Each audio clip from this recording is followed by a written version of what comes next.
Hi. Um, I wanted to read you a scripture. This is something that I didn't read before, but I was talking around it.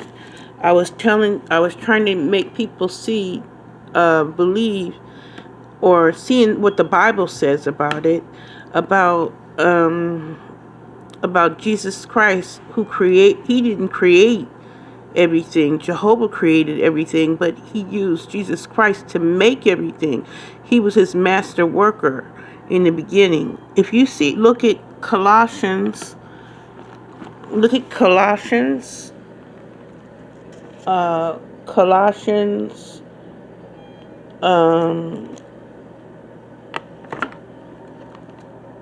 1, 13 through 20. It says, he rescued us from the authority of the darkness and transferred us into the kingdom of his beloved Son, by means of whom we have are released by ransom for forgiveness of our sins. He is the image of the invisible God, the firstborn of all creation, because by him because by means of him all other things were created in the heavens and on the earth, the things invisible and the things invisible, whether they are thrones or lordships or governments or authorities, all other things have been created through him and for him. Also, he is before all other things, and by means of him all other things were made to exist. And he is the head of the body, the congregation. He is the beginning, the firstborn from the dead, so that he might become the one who is first in all things. Because God who was pleased to have all fullness to dwell in him, and through him to reconcile to himself all other things by making peace through the blood he shed on the torture stake, whether the things on the earth or the things in the heavens. So, and it says in 21, it says, indeed, you who were once alienated and enemies because your minds were on the works of the wicked. 22 says, he has now reconciled by means of that one's fleshly body through his death in order to present your holy and unblemished and open to no accusation before him. Provided, of course, that you continue in the faith established on the foundation and steadfast, not being shifted away from the hope of the good news that you heard and that was preached in all creation under heaven. Of this good news, I, Paul, became a minister. So he's saying that that you can be saved as long as you don't. Once you're a witness, you can't turn to another religion and then expect to come back, because you have to be. It says that he has now reconciled by means that one's fleshly body through his death in order to present you holy and unblemished and open to no accusation before him, provided of course that you continue in the faith established on the foundation and steadfast, not being shifted away from the hope of that good news that you heard and that was preached in all the creation under heaven. This of this good news, I, Paul, became a minister. So Paul used to be Saul, and he used to kill Christians and persecute Christians. But after Jesus said to him, he said, Saul, why are you persecuting me? Paul became ashamed, and he changed, and Jehovah changed his name from Saul to Paul. And he was persecuted. He was faithful until the end. And because he was faithful to the end, he was a minister, and he was faithful to the end on Christ's side. He gained eternal life. And he's one of the apostles. He's in heaven now. Because he also said in the Bible, he said, I can't remember where, but he said, I'll tell you a sacred secret. we the anointed, we anointed have, when we don't taste death at all, we're transformed from our mortal bodies into an incorruptible one, or something like that. He said. So I remember hearing that when I was young. I remember hearing that, and my mother believed it, and she used to tell me that. But then she started changing it and saying, no, no, you have to die because you can't take flesh up to the heavens. Of course you can't take flesh up to the heavens, but when you see a cocoon, when a butterfly changes out of the cocoon, the cocoon and the caterpillar is left in the cocoon, right? And the butterfly comes out. He comes out. He's changed into a totally different animal. But anyway, I'm not sure about that. But I do know that Jehovah's going to take out. He's going to transfer in a twinkling of an eye. He's going to take the ones that have a anointed hope. He's going to take them out of their mortal bodies, and he's going to change them into spirit beings or angels in the twinkling of an eye, faster than a moment. And they don't taste death because he's transformed them. Paul said something about we don't taste death at all. And so I remember hearing that.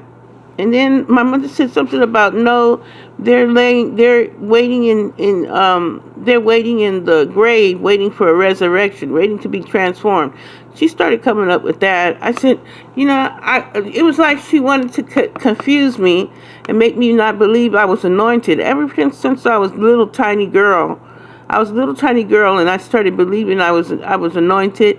And there was brother Summy, that told me, Desiree, you're anointed because you know everything that's in the Bible, blah, blah, blah. And I really believe that my mother or somebody started in on me and started making me forget some of the things that I knew.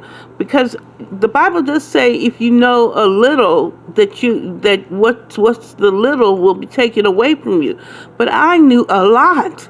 I knew when I would open the Bible, I could read the Bible and understand what it was talking about and explain what was in the Bible, what the different things were. I could explain it, and I did it well. And I hadn't even read the whole Bible. And I knew how to open the Bible and explain different things, different points, because I had been in the Kingdom Hall, had listened to the Kingdom Hall, I listened to the brothers talk, and we had been through the Bible all the way through. And I listened in the Kingdom Hall and in the meetings, and I heard, and that's how I got the truth. And my mother also would study with us too sometime. But then when I was a teenager is when she started making me feel like she was twisting the scriptures. And even my sister told me, Mommy's twisting the scriptures, Desiree. And I said, I said, well, why do you listen to her? She said, she makes me listen to her. She makes me. She said, if she tells you to study the Bible, aren't you going to study the Bible with her, or something like that? She said, you, what would you do? She said, you're not, you wouldn't do, something like that. She said, Carissa, something like that. She said, but she told me she knew enough too to know that my mother was twisting the scriptures. And I'll tell you, in Jeremiah chapter 23, let me see. Jeremiah chapter 23, I think it says. Let me see something. Jeremiah chapter 23 says, I got chapter 29. That's right.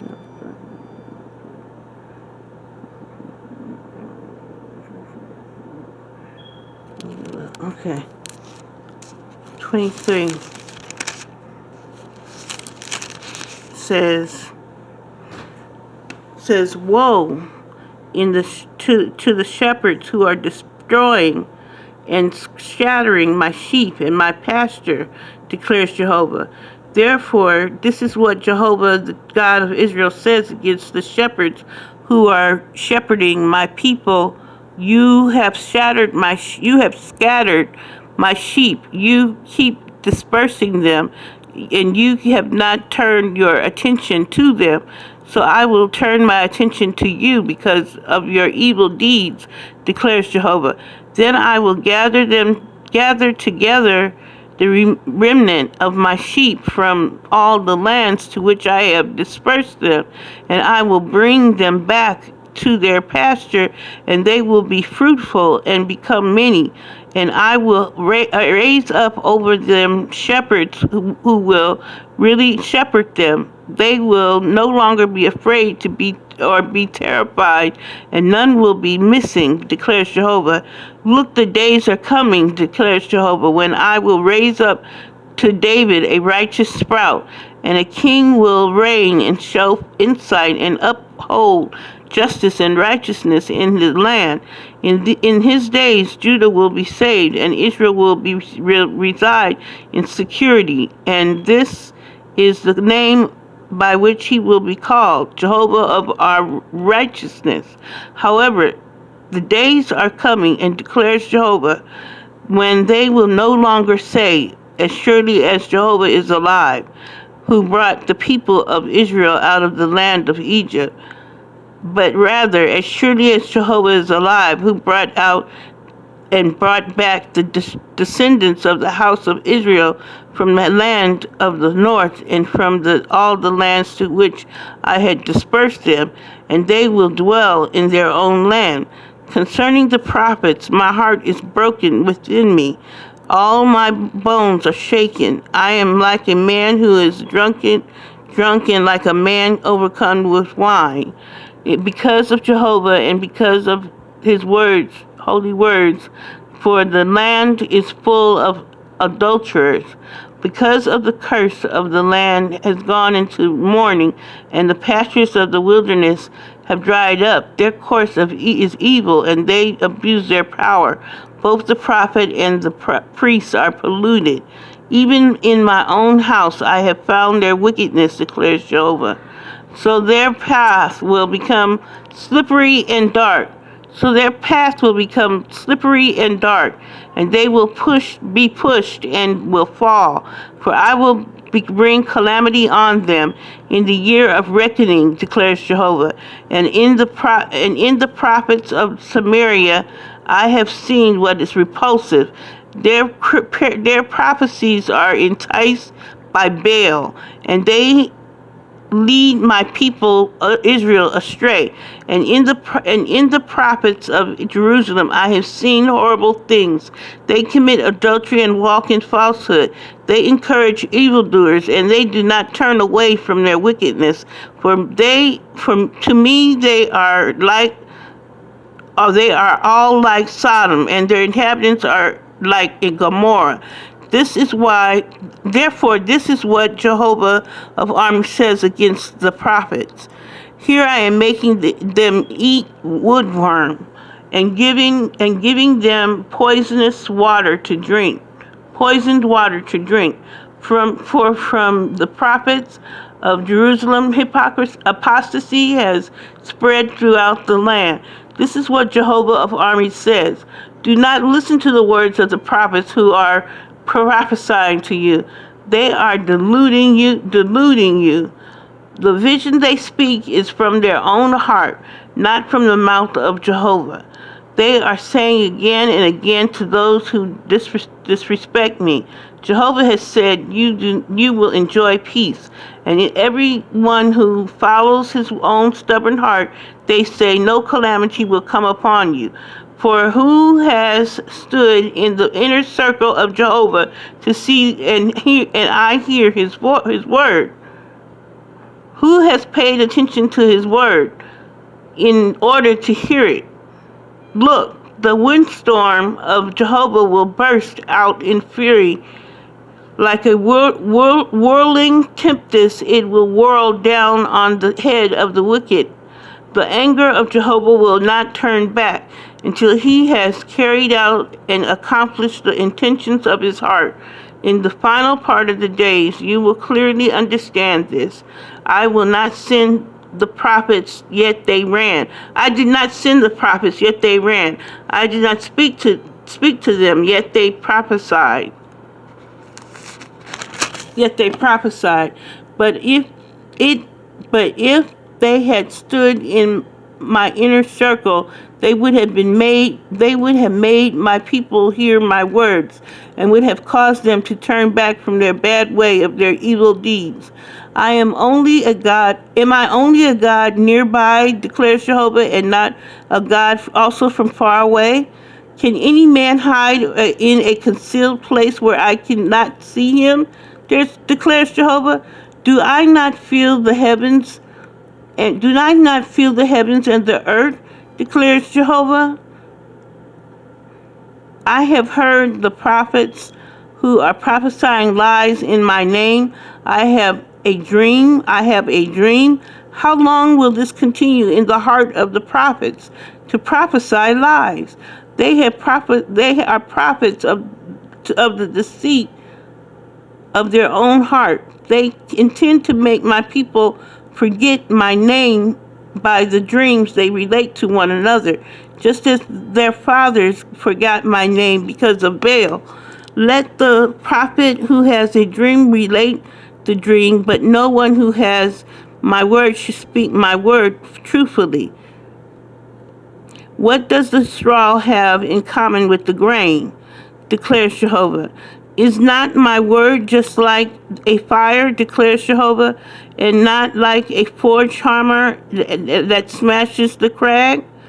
So here I am against the prophets, declares Jehovah, who steal my words from one another. Here I am against the prophets, declares Jehovah, those who use their tongue to say, he declares. Here I am against the prophets of lying dreams, declares Jehovah, who relate them and lead my people astray because of their lies and their boasting. But I did not send them or command them, or so that they will not benefit this people at all, declares Jehovah. And when this people or a prophet or a priest ask you, what is the burden of Jehovah, you should reply to them, you people are the burden, and I will cast you off, declares Jehovah. As for the prophet or the priest or the people who say this is the burden of Jehovah, I will turn my attention on that man and on his household. This is what each of you is saying to his fellow and to his brother. What has Jehovah answered? And what has Jehovah spoken? But the burden of Jehovah you should mention no more, for the burden is each one's own word, and you have changed the words of the living God, Jehovah of armies, our God. This is what you will say to the prophet. What answer has Jehovah given you? And what has Jehovah spoken? And if you keep saying the burden of Jehovah, this is what Jehovah says. Because of your saying this word is the burden of Jehovah. After I told you, you must not say this burden of Jehovah. Look, I will lift you up and throw you away from my presence, both you and the city that I gave to you and your forefathers, and I will bring on you everlasting disgrace and everlasting humiliation, which will not be forgotten. I remember reading that, and I remember that I started to believe because I went to Harborview House. I checked in the Harborview House, going away from my mother, deciding that I was going to serve Jehovah and teach people about Jehovah without I didn't ask Bethel if I could do that. But I did it on my own but then there's a place in the Bible that says that if those that go away from mother, from father, from son, from daughter, for the sake of my name's sake, will get houses, we'll get things, we'll get people, will be houses and more numerous than something like that. It talks about how they're going to be blessed for doing that, because Jehovah appreciates them going to talk about his kingdom.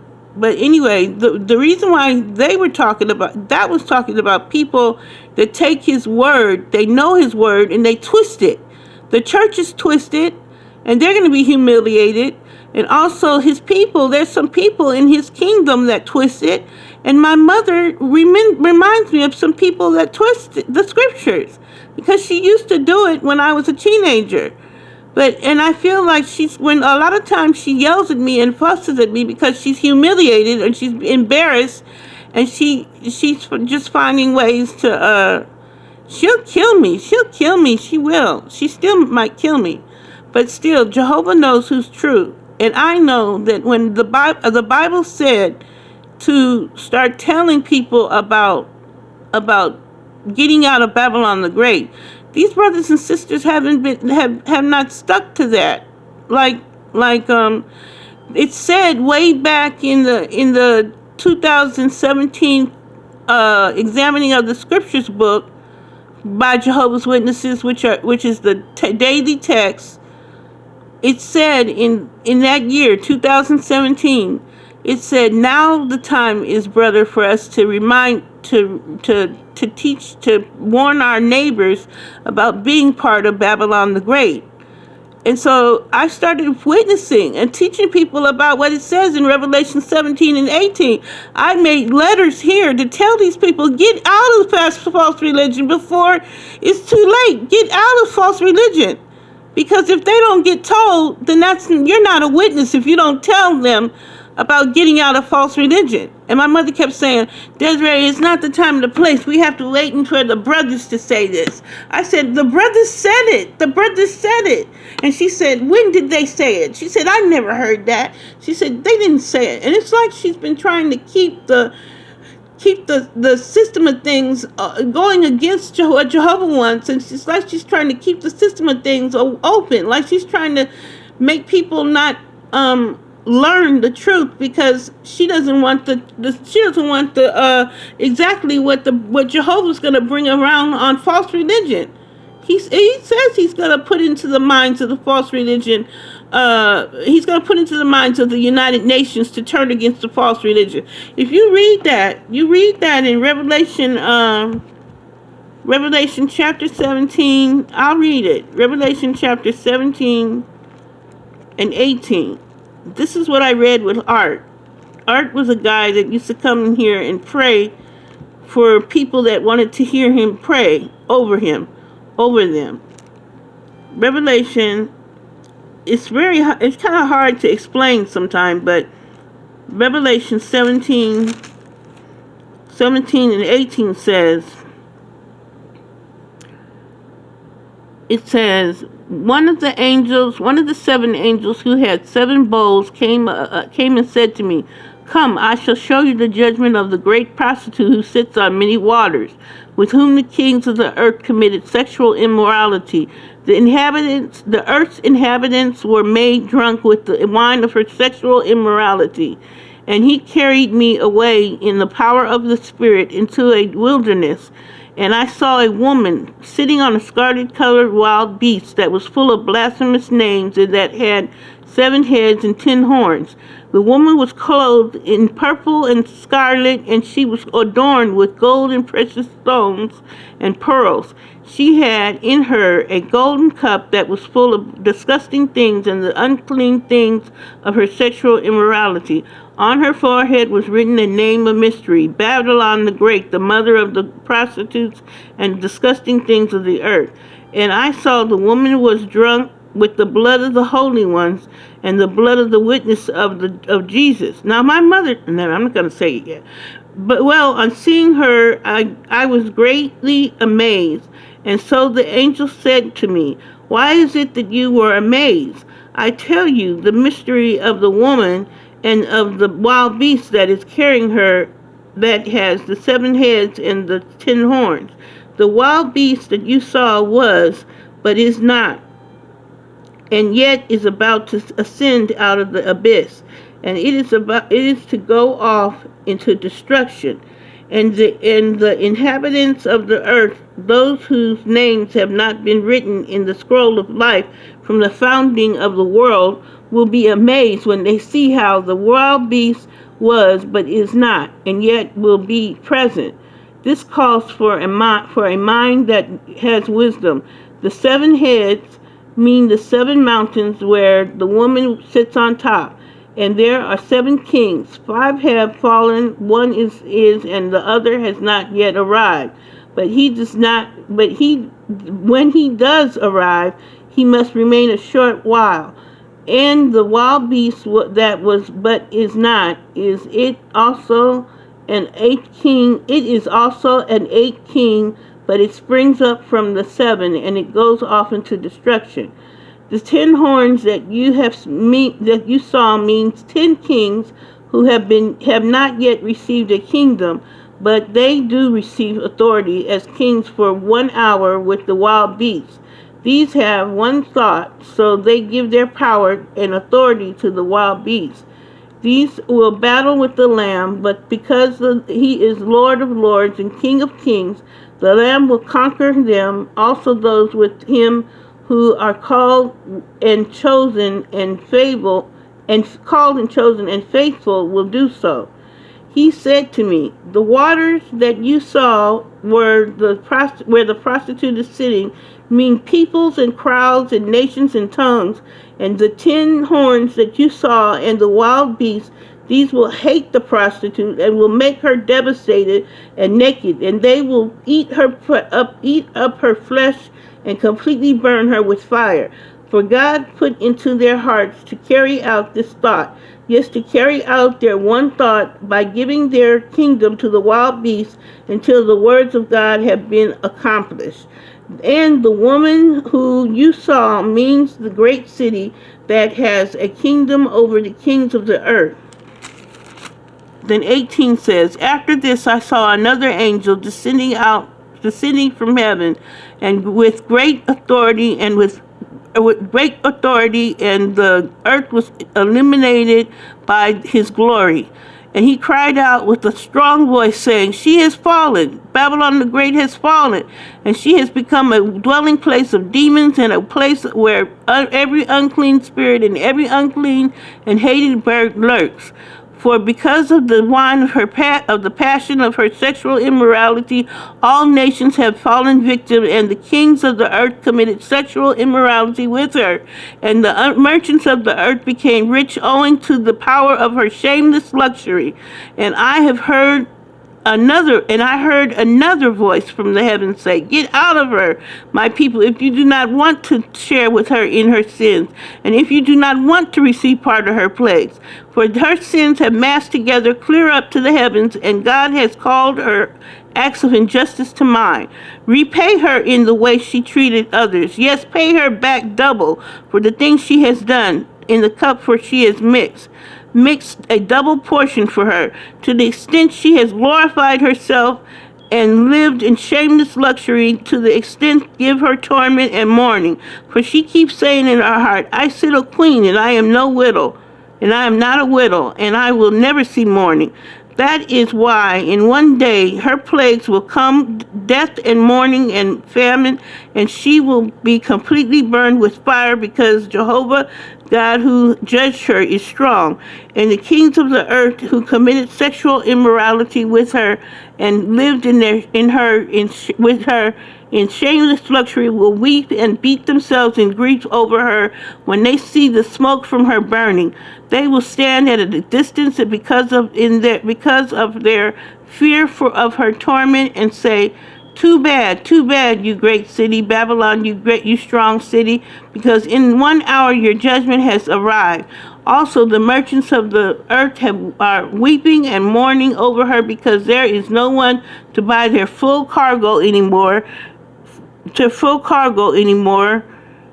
A full cargo of gold, silver, precious stones, pearls, fine linen, purple cloth, silk, and scarlet cloth, and everything made from scented wood, and every sort of object made from ivory, from precious wood, copper, iron, and marble, also cinnamon, Indian spice, incense, perfume oil, frankincense, wine, olive oil, fine flour, wheat, cattle, sheep, horses, carriages, slaves, and human lives.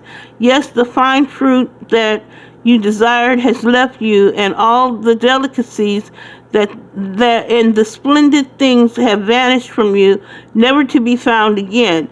The merchants who sold these things, who became rich from her, will stand at a distance because of their fear of her torment, and will weep and mourn, saying, "Too bad, too bad! The great city clothed with the linen purple and scarlet, and richly adorned with gold ornaments, precious stones, and pearls, because in 1 hour such great riches have been devastated." And every ship captain, and every seafaring person, and sailor, and all those who make a living by the sea stood at a distance and cried out as they looked at the smoke from her burning, and said, "What city is like the great city?" They threw dust on their heads and cried out, weeping and mourning, and said, "Too bad, too bad! The great city in which all those who had ships at sea become rich from her wealth, because in 1 hour has been devastated. Be glad over her, O heaven, and you holy ones and apostles and prophets, because God has pronounced his judgment on her in your behalf. And be strong, and be a strong angel, and a strong angel lifted up a stone like a great milestone and hurled it into the sea, saying, with a swift pitch will Babylon the great city be hurled down, and she will never be found again. And the sound of singers who accompany themselves on the harp, and musicians and flutists and trumpeters, and will never be heard in you again. And no craftsman who practices any trade will ever be found in you again. And no sound of a milestone will ever be heard in you again. No light of a lamp will ever shine in you again, and no voice of a bridegroom will ever be heard in you again. For you merchants were the top-ranking men of the earth, and by your spiritistic practices, all the nations were misled. Yes, in her was found the blood of the prophets and the holy ones, and all those who have been slaughtered on the earth. So this is why we have to tell about this. But I try and put it in the letters. Sometimes I don't put it in the letters, but many times I put it in the letters. And I tell people I've been telling people on Facebook and everybody to please read Revelation chapter 17 and 18. I tell them to look at 17